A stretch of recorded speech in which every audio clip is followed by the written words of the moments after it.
বাংলাদেশের সাবেক রাষ্ট্রপতি জাতীয় পার্টির প্রতিষ্ঠাতা প্রয়াত হুসাইন মোহাম্মদ এরশাদের সপ্তম মৃত্যুবার্ষিকী আজ।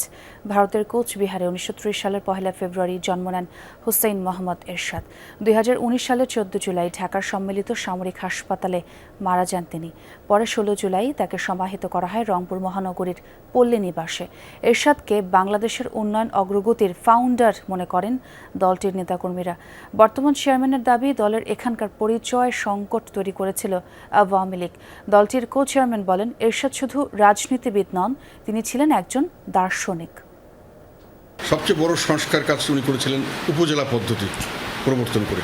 এটার উদ্দেশ্য ছিল যে একটা ঔপনিবেশিক শাসন আমলে যেমন শাসকরা শাসন করবে শোষণ করার জন্য, উনি করেছিলেন শাসকরা শাসন করবে সেবা করার জন্য।